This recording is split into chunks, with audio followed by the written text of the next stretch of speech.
How Naledi Pandor's contribution shaped ASA's path. I have known and worked with cadre Naledi Pandor for much of my life as a political activist, colleague and comrade. I have admired her temperament, remorseless logic, and her ceaseless quest for justice in matters of the state and party. The purpose of this edited contribution is to look back and trace, in some details, cadre Naledi's enormous contribution to many facets of South Africa political, social, and economic life, each showing a tenacity, a resolve, and a vision that has made our country a better place to live in. The first part is introductory and dwells on her role in Parliament from the inception of our democracy, and the second part, to be published on Monday, shall deal with her role in the executive, which straddles many portfolios of over 2 decades.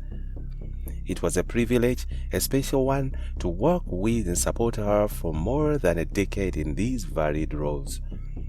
Her work as Minister of Science and Technology, Home Affairs and International Relations and Cooperation is equally remarkable, but will not be expanded on in details. However, I shall refer to some important aspects. CDE Naledi will be the first to point out that much of the work she engaged in, and which derived from the policies of the ANC and built on the foundations her predecessors initiated. In that sense, she was herself a part of the collective pivoting on ANC policy resolutions. Dr. Grace Naledi Pandor is feisty, fearless, and a patriot of quite remarkable lineage and character. An intellectual and academic, always respectful and humble, but ever want to speak her truth as only she could.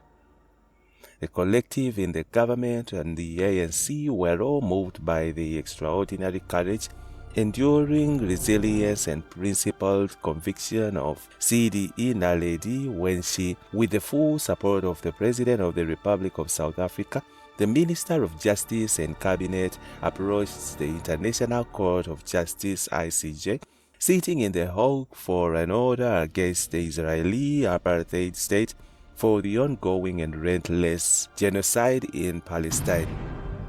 South Africa remains to this day gravely concerned about persistent reports of the gross violations of human rights, crimes against humanity, ethnic cleansing, and war crimes against Palestinian civilians.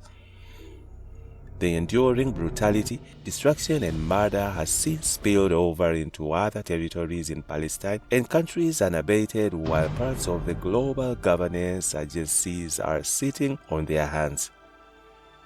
We have repeatedly stated, for the record, that we condemn all violence and attacks against all or any civilians.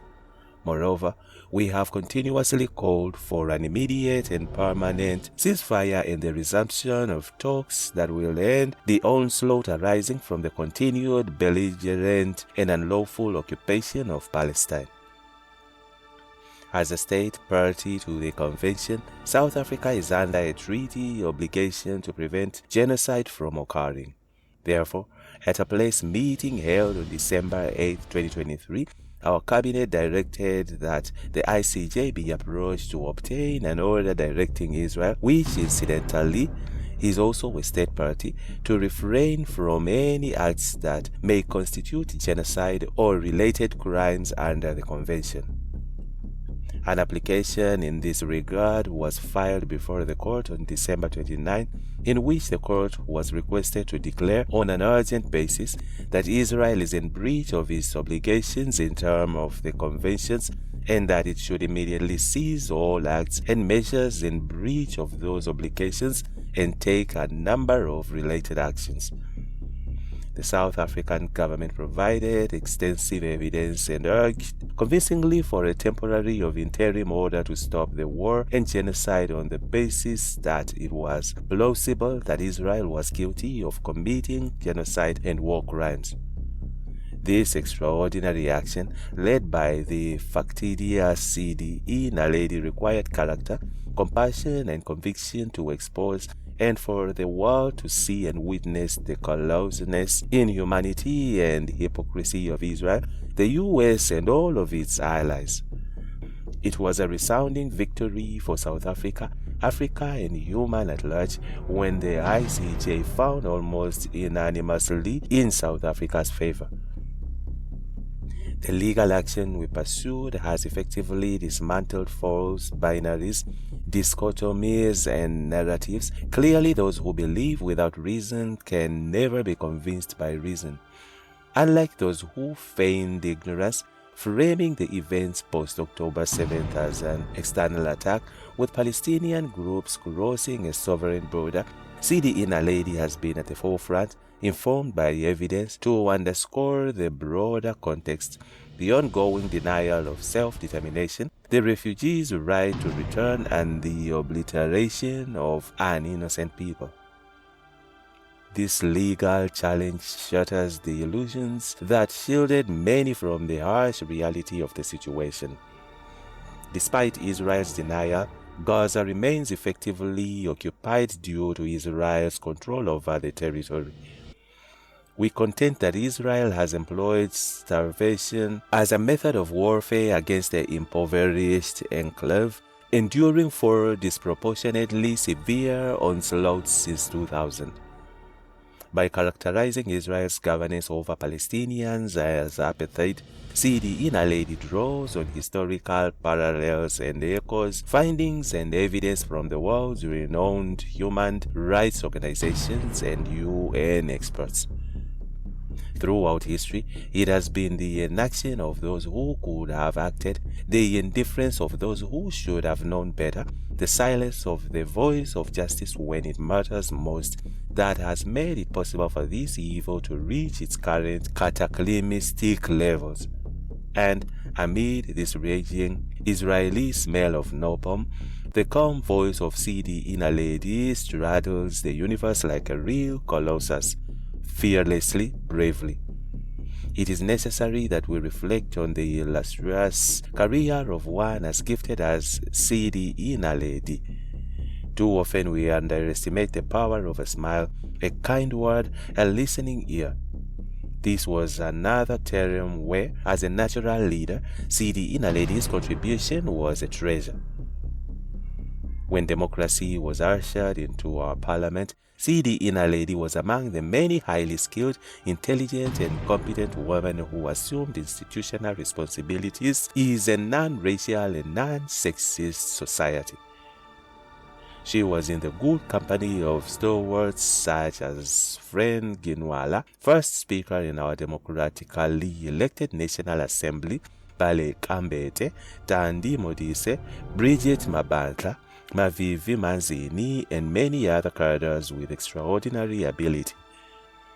She was elected Deputy Chief Whip of the National Assembly, and Arnold Stoffel, later Premier of the Eastern Cape, was elected Chief Whip. No technical and/or administrative support was provided to the ANC. Parliament and government were, at that point, alien to the cadre of the government. It means learning fact, working very hard, and doing many things at the same time. As Deputy Chief Whip, she would serve on the Programming Committee, Rules Committee, Joint Rules Committee, and a range of other portfolios, including education. CDE Naledi played a crucial role in shaping these rules and legislation of the powers and privileges of members of Parliament. These had to be aligned with the Constitution and be consistent with the rules and procedures that were being developed. Amongst the many tasks she had to perform as Deputy Chief Whip was the promotion of social cohesion and reconciliation in a manner which would replace our divided and polarized society with an inclusive and diverse society working towards unity. The enormous contribution of women of the caliber of Pandor, Madandla, Manzini, Mbete, Modise, and Kinwala, among many others, was an affirmation of the vital role women played in the leadership of the ANC, the process of constitutional development and governance.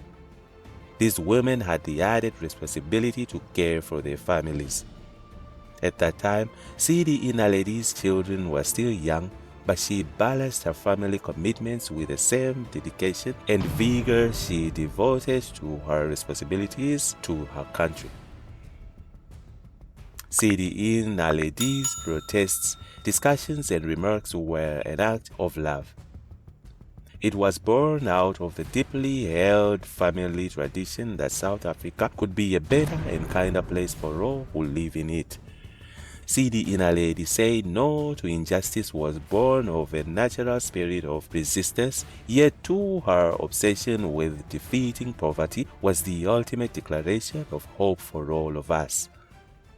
Shorty served as chief whip of the National Council of Provinces, negotiator of the Bill of Rights, Deputy Minister of Education, Minister of Justice and Constitutional Development, and Deputy Minister of Basic Education.